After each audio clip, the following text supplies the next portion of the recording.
1,00,000 మంది శివభక్తులతో కలిసి మహారుద్రాక్ష పూజలో పాల్గొనండి. వెంటనే కాల్ చేసి మీ పేరును నమోదు చేసుకోండి. సుమన్ టీవీ ప్రేక్షకులకు నమస్కారం. నేను మీ అనలిస్ట్ మందడి కృష్ణారెడ్డిని మాట్లాడుతున్నాను. బంగారం మగవాళ్ళు ప్రతి ఒక్కరికి ఆసక్తికరమైన విషయం ఇది. కొనేవాళ్ళు, కొన్నవాళ్ళు, కొనాలనుకునేవాళ్ళు ప్రతి ఒక్కరూ తెలుసుకోవాల్సినటువంటి ఏకైక అంశం ఏదైనా ఉంది అంటే అది బంగారమే. నిన్న మొన్నటి దాకా రోజు రోజుకి తగ్గిపోయి కుంగిపోయి ₹1,00,000 దాకా వస్తుందే ఉన్న బంగారం ఈ వారంలో రోజు రోజుకి కొద్దిగా పెరుగుతూ ముందుకెళ్తుంది. నిన్న మొన్న చూసినట్టయితే 3,000, ₹5,000 దాకా పెరుగుదల కనబడుతుంది. వెండిలో కూడా 5,000 నుంచి ₹10,000 దాకా పెరుగుదల కనబడుతుంది. మరి ఇలాగే పెరుగుతుందా, మళ్ళీ తగ్గుతుందా? మీమాంస మొదలైంది. గతంలోనే మేము మనవి చేసినట్టుగా 2 రకాల మేధో సంపన్నమైనటువంటి సంస్థలు తెలియజేస్తుంది ఏమిటంటే, ఒకటి, బంగారం ఈ పరిస్థితుల్లో బాగా తగ్గే అవకాశం కూడా ఉంది. ఎప్పుడంటే డాలర్ ఇలాగే మరింత బలపడినప్పుడు, అమెరికాలోని ఫెడరల్ బ్యాంక్ సంబంధించిన వడ్డీ రేట్లు పెరుగుతాయనే ఆలోచన, పెరుగుతాయనేటువంటి అవకాశం ఉండేటువంటి పరిస్థితులు ఉన్నప్పటికీ, యుద్ధం ముగిసిపోయినట్టుగానే భావించబడుతున్నప్పటికీ, లేక యుద్ధం పెరుగుతున్నది, ఇంకా యుద్ధం జరగబోతుంది అనేటువంటి పరిస్థితి ఏర్పడడానికి మధ్యలో ఒక సంబంధం ఉండటం వల్ల యుద్ధం చల్లారిపోయింది అనుకుంటే రేట్లు తగ్గడానికి అవకాశం ఉంది. యుద్ధం మరీ జరుగుతుంది అనుకుంటే రేట్లు పెరగడానికి అవకాశం ఉంది. అలాగే రష్యా లోపల డాలర్ను అంగీకరించడం మీద, రష్యా రోజు రోజుకి తనకున్న బంగారు నిల్వలు అమ్ముకుంటామని మీద, ఇలాంటి అనేక రకాల అంశాల మీద ఆధారపడి ఇంటర్నేషనల్ బులియన్ మార్కెట్ ఆధారపడి ఉంది. 5,000 కన్నా ఎక్కువగా డాలర్లు ఒక ఔన్సు బంగారం దొరికే పరిస్థితి నుంచి 4,000 అటు ఇటుగా తచ్చాడుతున్న పరిస్థితుల లోపల, ఒకవేళ 4,000 దిగువకు బాగా పడిపోతే ఆటోమేటిక్గా బంగారం రేటు ఇంకా పడిపోయే అవకాశం. అలా కాకుండా అది 5,000కు పైగా చేరినట్టయితే బంగారం రేటు బాగా పెరిగే అవకాశం ఉంది. కాబట్టి కొందరు నిపుణులు చెప్తున్నట్టుగా డాలర్ రేటు బాగా బలపడితే బంగారం రేటు తగ్గుతుంది. ఫెడరల్ బ్యాంకు లోపల, అమెరికాలోని ఫెడరల్ బ్యాంక్ యొక్క వడ్డీ రేట్లు పెరుగుతాయనే ఆశ ఉంటే బంగారు రేట్లు పడిపోతాయి. యుద్ధం ఆగిపోతే బంగారు రేట్లు పడిపోతాయి. లేక యుద్ధం కొనసాగితే బంగారు రేట్లు పడిపోయే అవకాశం ఉంది. యుద్ధం ఆగిపోతే బంగారు రేట్లు పెరిగే అవకాశాలు ఉన్నాయి. అలాగే అనేక రకాల పరిస్థితుల మీద ఈ బంగారు రేట్లు ఆధారపడి ఉన్నాయి.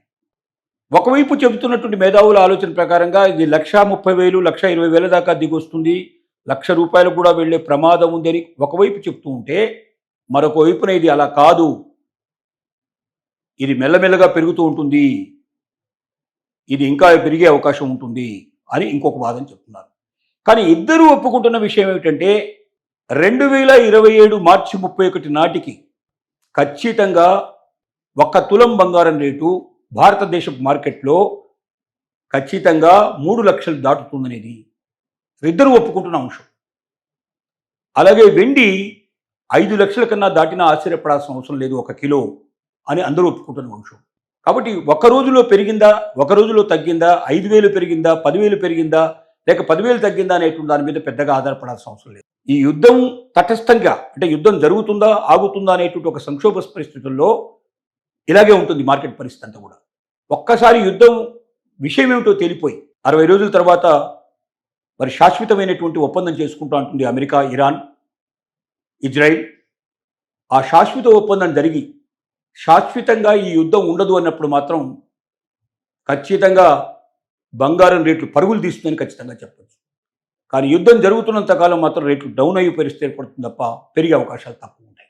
కాబట్టి ప్రపంచంలో జరిగే అనేక రకాలైనటువంటి మార్పుల ఫలితమే మన దేశంలో బంగారం రేట్లు ఉంటాయి తప్ప అనుకున్నప్పుడే జరగవు. కానీ మోడీ గారు ఇచ్చిన పిలుపు వల్ల మాత్రం బంగారం కొనుగోళ్లు చాలా తగ్గిపోయినాయి.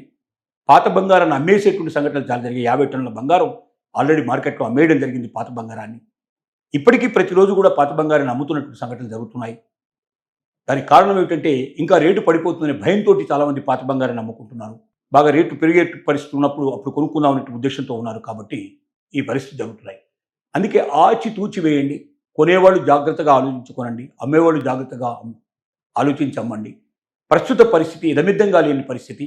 దీనికి ఒక రూపం రావాలంటే యుద్ధాన్ని గురించి మనకు స్పష్టత వస్తే తప్ప మనం రూపం చెప్పలేని పరిస్థితి ఏర్పడుతుందని మాత్రం ఖచ్చితంగా చెప్పగలం. బంగారం మగవాళ్ళు ప్రతి ఒక్కరికి ఆసక్తికరమైన విషయం ఇది. కొనేవాళ్ళు, కొన్నవాళ్ళు, కొనాలనుకునేవాళ్ళు ప్రతి ఒక్కరూ తెలుసుకోవాల్సినటువంటి ఏకైక అంశం ఏదైనా ఉంది అంటే అది బంగారమే. నిన్న మొన్నటి దాకా రోజు రోజుకి తగ్గిపోయి కుంగిపోయి ₹1,00,000 దాకా వస్తుందే ఉన్న బంగారం ఈ వారంలో రోజు రోజుకి కొద్దిగా పెరుగుతూ ముందుకెళ్తోంది. నిన్న మొన్న చూసినట్టయితే 3,000, ₹5,000 దాకా పెరుగుదల కనబడుతుంది. వెండిలో కూడా 5,000 నుంచి ₹10,000 దాకా పెరుగుదల కనబడుతుంది. మరి ఇలాగే పెరుగుతుందా, మళ్ళీ తగ్గుతుందా? మీమాంస మొదలైంది. గతంలోనే మేము మనవి చేసినట్టుగా 2 రకాల మేధో సంపత్తమైనటువంటి సంస్థలు తెలియజేస్తుంది ఏమిటంటే, ఒకటి బంగారం ఈ పరిస్థితుల్లో బాగా తగ్గే అవకాశం కూడా ఉంది. ఎప్పుడంటే డాలర్ ఇలాగే మరింత బలపడినప్పుడు అమెరికాలోని ఫెడరల్ బ్యాంక్ సంబంధించిన వడ్డీ రేట్లు పెరుగుతాయనే ఆలోచన, పెరుగుతాయనేటువంటి అవకాశం ఉండేటువంటి పరిస్థితులు ఉన్నప్పటికీ యుద్ధం ముగిసిపోయినట్టుగానే భావించబడుతున్నప్పటికీ, లేక యుద్ధం పెరుగుతున్నది, ఇంకా యుద్ధం జరగబోతుంది అనేటువంటి పరిస్థితి ఏర్పడడానికి మధ్యలో ఒక సంబంధం ఉండటం వల్ల యుద్ధం చల్లారిపోయింది అనుకుంటే రేట్లు తగ్గడానికి అవకాశం ఉంది. యుద్ధం మరీ జరుగుతుంది అనుకుంటే రేట్లు పెరగడానికి అవకాశం ఉంది. అలాగే రష్యా లోపల డాలర్ను అంగీకరించడం మీద, రష్యా రోజు రోజుకి తనకున్న బంగారు నిల్వలు అమ్ముకుంటామని మీద, ఇలాంటి అనేక రకాల అంశాల మీద ఆధారపడి ఇంటర్నేషనల్ బులియన్ మార్కెట్ ఆధారపడి ఉంది. 5,000 కన్నా ఎక్కువగా డాలర్లు ఒక ఔన్సు బంగారం దొరికే పరిస్థితి నుంచి 4,000 అటు ఇటుగా తచ్చాడుతున్న పరిస్థితుల లోపల ఒకవేళ 4,000 దిగువకు బాగా పడిపోతే ఆటోమేటిక్గా బంగారం రేటు ఇంకా పడిపోయే అవకాశం. అలా కాకుండా అది 5,000కు పైగా చేరినట్టయితే బంగారం రేటు బాగా పెరిగే అవకాశం ఉంది. కాబట్టి కొందరు నిపుణులు చెప్తున్నట్టుగా డాలర్ రేటు బాగా బలపడితే బంగారం రేటు తగ్గుతుంది. ఫెడరల్ బ్యాంకు లోపల అమెరికాలోని ఫెడరల్ బ్యాంక్ యొక్క వడ్డీ రేట్లు పెరుగుతాయనే ఆశ ఉంటే బంగారం రేట్లు పడిపోతాయి. యుద్ధం ఆగిపోతే బంగారం రేట్లు పడిపోతాయి. లేక యుద్ధం కొనసాగితే బంగారం రేట్లు పడిపోయే అవకాశం ఉంది. యుద్ధం ఆగిపోతే బంగారం రేట్లు పెరిగే అవకాశాలు ఉన్నాయి. అలాగే అనేక రకాల పరిస్థితుల మీద ఈ బంగారం రేట్లు ఆధారపడి ఉన్నాయి. ఒకవైపు చెబుతున్నటువంటి మేధావుల ఆలోచన ప్రకారంగా ఇది 1,30,000, 1,20,000 దాకా దిగొస్తుంది, ₹1,00,000 కూడా వెళ్లే ప్రమాదం ఉందని ఒకవైపు చెప్తూ ఉంటే, మరొక వైపున ఇది అలా కాదు, ఇది మెల్లమెల్లగా పెరుగుతూ ఉంటుంది, ఇది ఇంకా పెరిగే అవకాశం ఉంటుంది అని ఇంకొక వాదన చెప్తున్నారు. కానీ ఇద్దరూ ఒప్పుకుంటున్న విషయం ఏమిటంటే 2027 మార్చి 31 నాటికి ఖచ్చితంగా 1 తులం బంగారం రేటు భారతదేశపు మార్కెట్లో ఖచ్చితంగా 3 లక్షలు దాటుతుందనేది ఇద్దరు ఒప్పుకుంటున్న అంశం. అలాగే వెండి 5 లక్షల కన్నా దాటినా ఆశ్చర్యపడాల్సిన అవసరం లేదు 1 కిలో అని అందరూ ఒప్పుకుంటున్న అంశం. కాబట్టి ఒక రోజులో పెరిగిందా, ఒక రోజులో తగ్గిందా, 5,000 పెరిగిందా, 10,000 పెరిగిందా, లేక 10,000 తగ్గిందా అనేటువంటి దాని మీద పెద్దగా ఆధారపడాల్సిన అవసరం లేదు. ఈ యుద్ధం తటస్థంగా, అంటే యుద్ధం జరుగుతుందా ఆగుతుందా అనేటువంటి ఒక సంక్షోభ పరిస్థితుల్లో ఇలాగే ఉంటుంది మార్కెట్ పరిస్థితి అంతా కూడా. ఒక్కసారి యుద్ధం విషయం ఏమిటో తేలిపోయి 60 రోజుల తర్వాత మరి శాశ్వతమైనటువంటి ఒప్పందం చేసుకుంటూ ఉంటుంది అమెరికా, ఇరాన్, ఇజ్రాయిల్.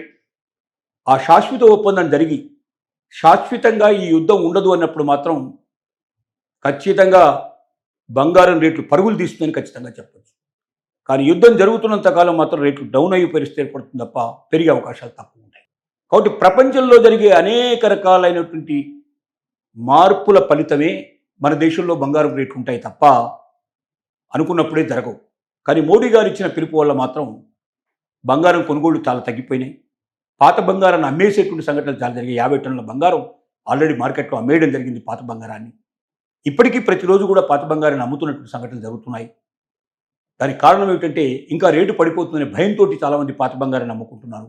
బాగా రేటు పెరిగే పరిస్థితి ఉన్నప్పుడు అప్పుడు కొనుక్కుందాం అనే ఉద్దేశంతో ఉన్నారు కాబట్టి ఈ పరిస్థితి జరుగుతున్నాయి. అందుకే ఆచితూచి వేయండి. కొనేవాళ్ళు జాగ్రత్తగా ఆలోచించుకోనండి, అమ్మేవాళ్ళు జాగ్రత్తగా ఆలోచించి అమ్మండి. ప్రస్తుత పరిస్థితి ఇదమిద్దంగా లేని పరిస్థితి. దీనికి ఒక రూపం రావాలంటే యుద్ధాన్ని గురించి మనకు స్పష్టత వస్తే తప్ప మనం రూపం చెప్పలేని పరిస్థితి ఏర్పడుతుందని మాత్రం ఖచ్చితంగా చెప్పగలుగుతాం.